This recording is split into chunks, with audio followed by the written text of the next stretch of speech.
ناظرین کبھی آپ غور کریں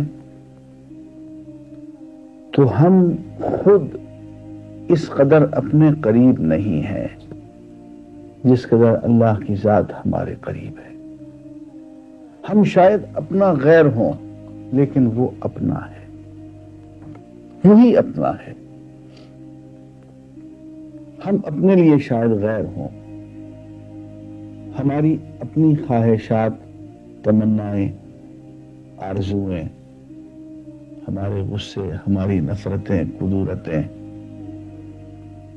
ہمارا نفس امارہ، یہ نفس شاید ہم خود نہ ہوں، یہ ہمارا غیر ہو. لیکن اللہ غیر نہیں ہے، وہ اپنا ہے. اس اعتبار سے وہ اتنا قریب ہے، اتنا قریب ہے کہ نظر نہیں آتا. وہ حافظ شیرازی نے کہا تھا کہ میں آنے عاشق و معشوق ہیچ حائل نیست، تو خود حجاب خودی حافظ از میاں برخیز. کہتا ہے کہ اللہ اور بندے کے درمیان، عاشق اور معشوق کے درمیان کوئی چیز حائل نہیں ہے. اگر حائل ہو تو تم خود ہی حائل ہو. حافظ جی تو اپنا حجاب خود ہے، درمیان سے اٹھ کے چلا جا. پہلی بات تو انتہائی قرب ہے جس کی وجہ سے ہم اللہ کو نہیں دیکھ سکتے، بہت قریب ہے. جنہیں میں ڈھونڈتا تھا آسمانوں اور زمینوں میں، وہ نکلے میرے خلوت خانہ دل کے مکینوں میں. بہت قریب ہے وہ. ارض و سما کہاں تیری وسعت کو پا سکے، میرا ہی دل ہے وہ کہ جہاں تو سما سکے. تو وہ تو ہمارے دلوں میں رہتا ہے اور خود کہتا ہے کہ انا عند من کثرت القلوب، میں ان لوگوں کے ہاں ہوتا ہوں جن کے دل ٹوٹے ہوئے ہوتے ہیں. علامہ نے بھی کہا کہ شکستہ ہو تو عزیز تر ہے نگاہ آئینہ ساز میں. دل جتنا ٹوٹا ہوا ہو وہ اتنا قریب اور آ جاتا ہے. تو پہلی بات تو قرب کی بات ہے. دوسری بات کچھ نظام کی بات بھی ہے. دنیا میں بہت سی چیزیں جو ہم نہیں دیکھ پاتے، نظر کمزور ہے. مثلا ہم ایٹم کو نہیں دیکھ سکتے، اس لیے کہ اس کے لیے جس درجے کی خودبین چاہیے وہ اندر لگی ہوئی نہیں ہے.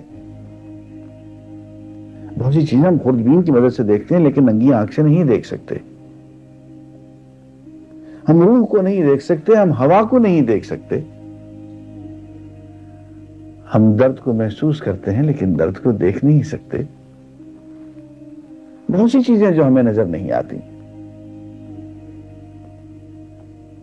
جھولیاں سب کی بھرتی جاتی ہیں، دینے والا نظر نہیں آتا. آپ ٹیلی فون سنتے ہیں، آواز آتی ہے لیکن بولنے والا دکھائی نہیں دیتا، وہ سرحد ادراک کے اس پار ہوتا ہے.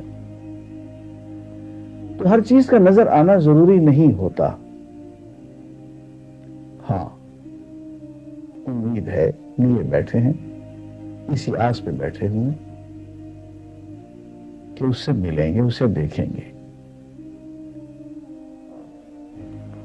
اس کا دیدار کریں گے. لیکن اس جہان میں جہاں پہ ہمیں یہ محدود جسم دیا گیا، محدود زندگی دی گئی، محدود ہوا سے خمسہ دیے گئے، وہاں پہ اس کو دیکھنا.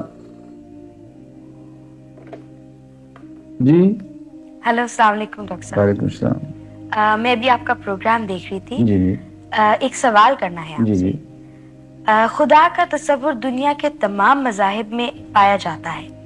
کیا اسلام کا تصور خدا بھی وہی ہے یا پھر اسلام نے اللہ تعالیٰ کا تصور دنیا کے تمام مذاہب سے الگ دیا ہے؟ ایسا اگر ہے تو کیوں؟ اس کی ذرا کچھ تفصیل بتا دیجیے. میں عرض کرتا ہوں، پہلے اپنے سوال کے جواب تو دے لوں جو میں دے رہا ہوں، تو میں اس کے بعد پھر آپ کے سوال کی طرف بھی آتا ہوں. جی ضرور.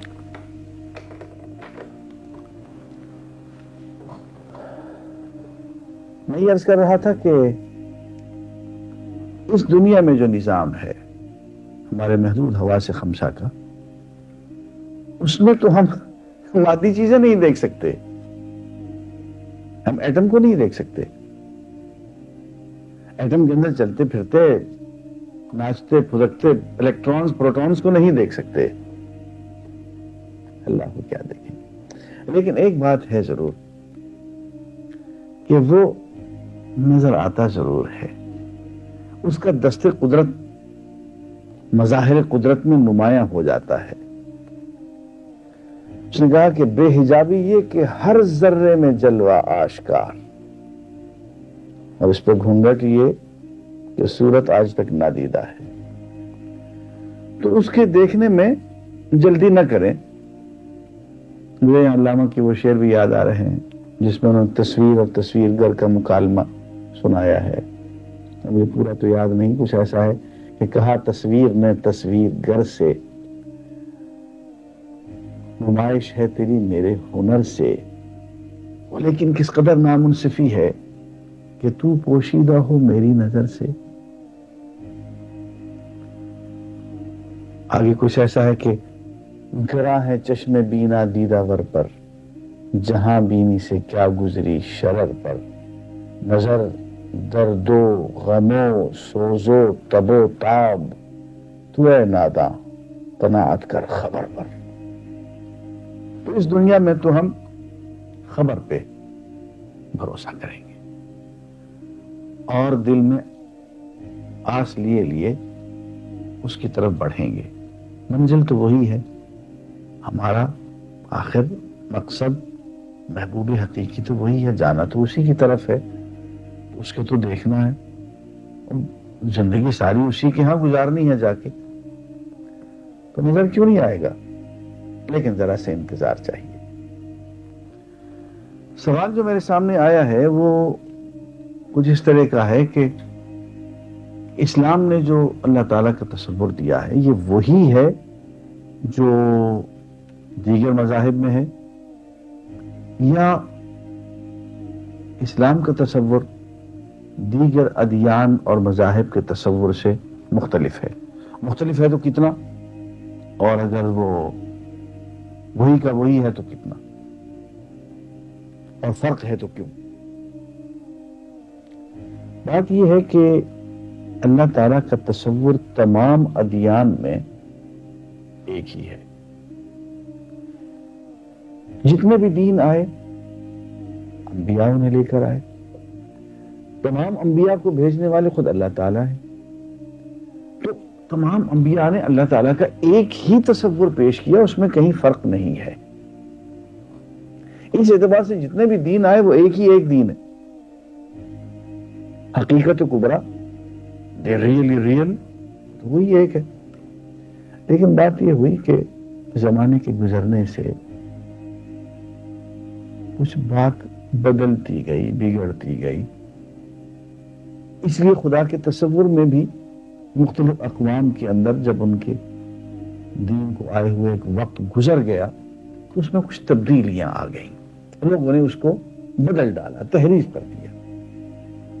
وہ آپ دیکھیں کہ مختلف دینوں میں بعض دینوں میں خدا کا تصور ایک خاندانی خدا کا ہے، وہ ایک خاندان کا خدا ہے، بس اسی خاندان کی وہ اس کو لک آفٹر کرتا ہے۔ ایک خدا کا تصور یہ بھی ہے کہ اس نے کائنات کو 6 دنوں میں پیدا کیا اور 6 دن بہت مصروف رہا اور 7ویں دن وہ تھک ہار گیا اور اس نے چھٹی کی۔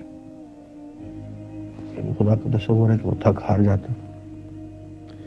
ایک خدا کا تصور یہ ہے کہ صاحب اولاد ہے، اس کی بیٹیاں، مختلف ادیان میں یہ باتیں پائی جاتی ہیں، قرآن مجید میں ان کا ذکر ہے۔ خدا کا ایک تصور یہ بھی ہے کہ بہت منتقم مزاج ہے، ایک سپہ سالار ہے وہ، اور وہ اس کے مزاج کے اندر بہت سختی ہے۔ ایک مثلا خدا کا یہ تصور دیتا ہے کہ وہ محبت کا سراپا ہے،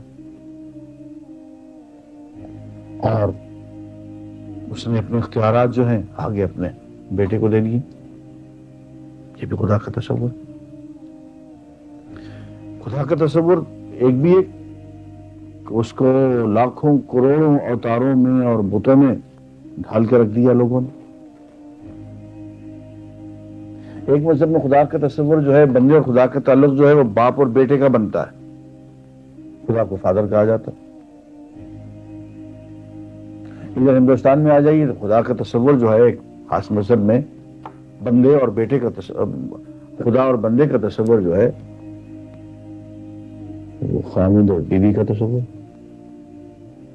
آپ جا کے دیکھ لیجیے سدا سہاگنیں آپ کو نظر آئیں گی, مرد چوڑیاں پہنے ہوئے نظر آئیں گے, صوفی صاحبان. وہاں ان کی اس مذہب کے جو مسٹیک ہیں ان کا یہ تصور ہے. یہ سدا سہاگنی کیا ہے؟ یہ اپنے آپ کو خدا کی بیویاں سمجھتے ہیں. تصور ہے خدا. زرتشت مذہب میں بھلائی کا خدا الگ ہے, برائی کا خدا الگ ہے. یہ یزداں ہے, وہ ہرمن ہے. تو مختلف مذاہب میں خدا کے تصورات جو ہیں وہ الگ الگ ہیں. لیکن یہ اس لیے نہیں کہ ان مذاہب کو لانے والے جو انبیاء تھے انہوں نے کوئی غلطی کی تھی, نہیں. وہ اس لیے کہ لوگوں نے اس کو پریزرو کرنے میں کوتاہی کی, اس کو محفوظ نہ رکھ سکے. اس میں تحریف ہو گئی, تبدیلی ہو گئی. اسلام نے جو سب سے بڑا کارنامہ سر انجام دیا ہے وہ اللہ تعالیٰ کے تصور کو انتہائی واضح انداز میں پیش کیا ہے, اور بالکل وہی تصور دیا ہے جو تمام انبیاء لے کر آئے. اسلام کا اصل کمال یہ ہے کہ یہ محفوظ رہ گیا. اس میں کوئی تبدیلی کا امکان نہیں ہے, کوئی تحریف ہونے کا امکان نہیں ہے. اب اللہ تعالیٰ کا جو تصور اسلام میں ہے وہ تو ایک بہت بڑی بات ہے. میں چند آیات پڑھ کے وہ انشاءاللہ آپ کے سامنے وہ واضح کروں گا. لیکن ایک بہت اہم بات یہ ہے ہمارے ہاں کہ ہمارے ہاں بھی دیگر مذاہب کی طرح سے اللہ کا اور بندے کا ایک محبت کا رشتہ بتایا گیا ہے. گاڈ از لو, ہمارے میں یہی کہا جاتا ہے. حتیٰ کہ مولانا فضل الرحمان گنج مراد آبادی جب لفظ اللہ کا ترجمہ کرتے ہیں اپنی اس زمانے کی ہندی میں, بہت خوبصورت ترجمہ ہے, مجھے تو بہت پیارا لگتا ہے. وہ اللہ کا ترجمہ من موہن کرتے ہیں. من موہن یعنی دلوں کا محبوب. تو محبت کا تصور ہمارے ہاں بھی ہے, لیکن ایک بہت اہم بات جو ہے ہمارے یہاں بھی ممتا کا تصور ہے. اس لفظ جو قرآن مجید میں حنان کا پایا جاتا ہے, حنا یا حنو, ماں کی ممتا والی محبت کے لیے استعمال ہوتا ہے.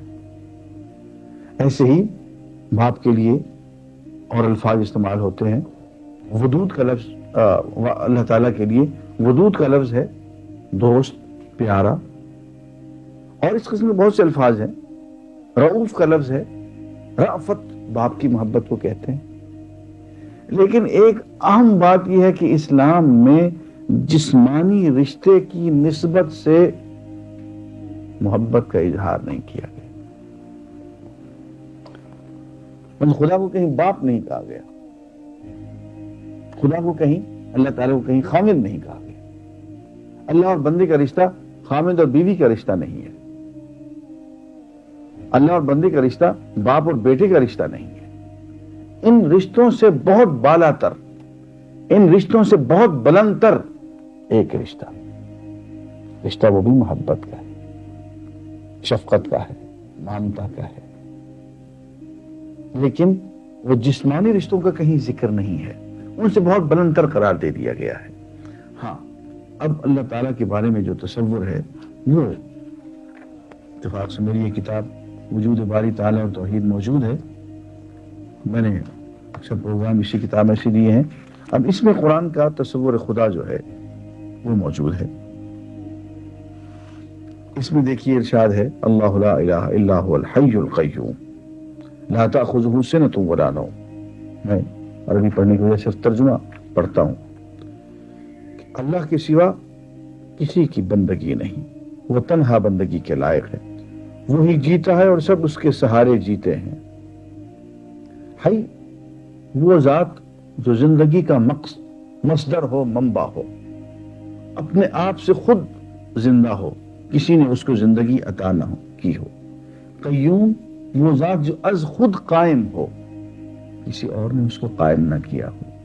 اور دنیا میں کائنات میں کوئی بھی اگر قائم ہے تو اس کی قیوم کی، اللہ کی وجہ سے قائم ہے، یعنی اپنے آپ سے خود قائم اور سب کو قائم رکھنے والا۔ حی قیوم زندگی دینے والا، قائم رکھنے والا۔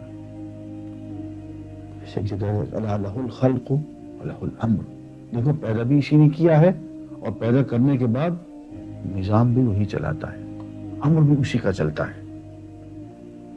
تو حی ہے، قیوم ہے، اور فرمایا نہ اس کو اونگ آتی ہے نہ نیند۔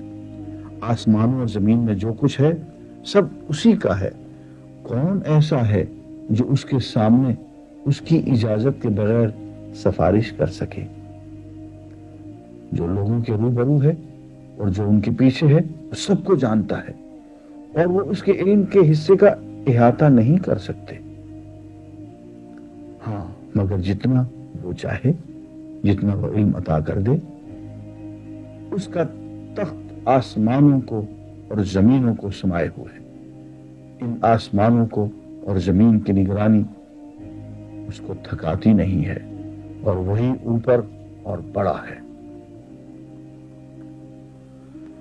اب ایک جگہ یوں فرمایا وَهُوَ الْغَفُورُ الْوَدُودُ ذُو الْعَرْشِ الْمَجِيدُ فَعَّالٌ لِمَا يُرِيدُ، وہی گناہوں کا بخشنے والا ہے، بندوں سے محبت کرنے والا ہے، تخت کا مالک ہے۔ اور فرمایا وَإِن مِّن شَيْءٍ إِلَّا يُسَبِّحُ بِحَمْدِهِ، اور کوئی چیز نہیں جو اس کے حمد کی تسبیح نہ پڑتی ہو۔ اور فرمایا وَلَهُ أَسْلَمَ مَن فِي السَّمَاوَاتِ وَالْأَرْضِ، اور آسمانوں میں اور زمین میں جو کچھ ہے سب اس کے زیر فرمان ہے۔ فرمایا لَهُ مُلْكُ السَّمَاوَاتِ وَالْأَرْضِ، آسمانوں اور زمین کی بادشاہی اسی کی ہے۔ فرمایا كُلُّ شَيْءٍ هَالِكٌ إِلَّا وَجْهَهُ لَهُ الْحُكْمُ، اس کی ذات کے سوا ہر چیز فانی ہے، اسی کے ہاتھ میں فیصلے کی طاقت ہے۔ فرمایا لَيْسَ كَمِثْلِهِ شَيْءٌ وَهُوَ السَّمِيعُ الْبَصِيرُ، اس کے مانند کوئی چیز نہیں اور وہ سننے والا اور دیکھنے والا ہے۔ اور پھر آخر میں یہ بھی پڑھیے وَإِن يَمْسَسْكَ اللَّهُ بِضُرٍّ فَلَا كَاشِفَ لَهُ إِلَّا هُوَ وَإِن يُرِدْكَ بِخَيْرٍ فَلَا رَادَّ لِفَضْلِهِ يُصِيبُ بِهِ مَن يَشَاءُ مِنْ عِبَادِهِ وَهُوَ الْغَفُورُ الرَّحِيمُ، اور اگر اللہ تجھے مصیبت پہنچائے تو اس کے سوا اس کا دور کرنے والا اور کوئی نہیں، اور اگر وہ تیرے ساتھ بھلائی کرے تو اس کے فضل و کرم کو کوئی روکنے والا نہیں۔ اپنے بندوں میں سے جس کو چاہے اپنے فضل سے ممتاز کرے، اور وہی گناہوں کو معاف کرنے والا، رحم کرنے والا ہے۔ اب قرآن مجید تو ان آیات سے بھرا ہوا ہے، میں نے چند آیات تلاوت کی ہیں جن سے اللہ تعالیٰ کی صفات کا بلکہ اس کا ایک تصور ابھرتا ہے کہ وہ کیا ہے۔ سورہ فاتحہ ہم پڑھتے ہیں، اس میں بھی اس کا تصور ابھرتا ہے، الحمدللہ رب العالمین، تمام جہانوں کا پالنہار، مالک یوم الدین، الرحمن الرحیم، رحمت کا منبع و مصدر ہے، ہر دم رحمت لٹانے والا ہے، مالک یوم الدین، قیامت کے دن کا مالک ہے، فیصلے کے دن کا۔ تو یہ تصور اللہ تعالیٰ کو ابھرتا ہے، اور اسلام کا تصور جو ہے اس حساب سے تو وہی ہے جو تمام انبیاء لائے، لیکن اس وقت جو صورتحال ہے وہ یہ ہے کہ اسلام کا تصور اللہ تعالیٰ کے بارے میں دیگر تمام ادیان سے بالکل مختلف ہے، اس لیے کہ اللہ تعالیٰ نے حضور اکرم صلی اللہ علیہ وسلم کو بطور آخری نبی کے بھیجا ہے، اور یہ ذمہ داری لے لی ہے کہ اس دین میں، قرآن مجید میں اور قرآن مجید کے تشریح میں اب کوئی تبدیلی اور تحریف نہیں ہو سکے گی۔ اس سوال کے بعد میں پھر اپنی گفتگو کی طرف آتا ہوں جو ہم نے اس میں شروع کی تھی،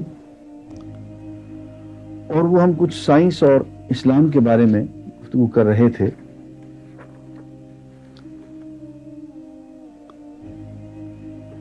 اس دور میں ایک عجیب و غریب چیز ہمیں معلوم ہوتی ہے جو جو سائنس نے بیان کی ہے، اور وہ ہے کلوروفل۔ جب نباتات پہ پانی ڈالا جاتا ہے تو ایک سبز رنگ کا مادہ پیدا ہوتا ہے جسے کلوروفل کہتے ہیں۔ یہ کلوروفل نباتات میں پھل اور دانے کی افزائش کا سبب بنتا ہے۔ یہ ایک اس دور کی دریافت ہے۔ حضور اکرم صلی اللہ علیہ وسلم کے زمانے میں، یا اس زمانے میں جب قرآن مجید نازل ہوا، کسی کو اس بات کی خبر نہیں تھی کہ پھلوں کی اور دانوں کی پیدائش کا جو ایک بہت بڑا سبب ہے، ذریعہ ہے، وہ کلوروفل ہے، سبز مادہ ہے۔ لیکن اب آپ ذرا انصاف سے کام لیجئے گا اور قرآن مجید کی اس آیت کو ذرا غور سے پڑھیے اور سنیے۔ یہ آیت سورہ الانعام کی آیت نمبر 99 ہے۔ ارشاد باری تعالی ہے، وَهُوَ الَّذِي أَنزَلَ مِنَ السَّمَاءِ مَاءً فَأَخْرَجْنَا بِهِ نَبَاتَ كُلِّ شَيْءٍ فَأَخْرَجْنَا مِنْهُ خَضِرًا نُخْرِجُ مِنْهُ حَبًّا مُتَرَاكِبًا۔ وہی ہے جس نے آسمان سے پانی برسایا اور اس کے ذریعے نباتات میں سے ہر چیز پیدا کی اور اس میں سبز مادہ پیدا کیا۔ فَأَخْرَجْنَا مِنْهُ خَضِرًا، سبز مادہ پیدا کیا، نُخْرِجُ مِنْهُ حَبًّا مُتَرَاكِبًا، اور اس سبز مادے سے، جس کے ذریعے سے ہم دانوں کے ڈھیر پیدا کرتے ہیں۔ اب قرآن کا یہ کہنا کہ اس سبز مادے کے ذریعے سے ہم دانوں کے ڈھیر پیدا کرتے ہیں، اور اس دور میں یہ بات کہہ دینا، ظاہر ہے کہ اس دور کے لوگوں کو تو یہ بات سمجھ میں نہیں آئی ہوگی کہ سبز مادے کے ذریعے سے کس طرح سے دانوں کے ڈھیر پیدا ہوتے ہیں۔ اسی کو کلوروفل کا انہیں کوئی کانسیپٹ نہیں تھا۔ لیکن آج کے دور میں یہ شخص نے سائنس پڑھی ہو اور اس کو پتا ہو کہ 20ویں صدی میں کلوروفل دریافت ہوئی اور سبز مادے کی اہمیت معلوم ہوئی، اور یہ سبز مادہ جو ہے اس کے ذریعے سے دانوں کے ڈھیر پیدا ہوتے ہیں، تو وہ یہ کہے بغیر رہ سکتا ہے کہ یہ کلام جو ہے یہ اللہ تعالیٰ کا کلام ہے؟ کیونکہ یہ باتیں اس دور میں کسی کو بھی معلوم نہیں تھی۔ اس قسم کی اور بہت سی باتیں ہیں جو ہم آگے چل کے قرآن مجید سے متعلق بیان کریں گے۔ وآخر دعوانا الحمدللہ۔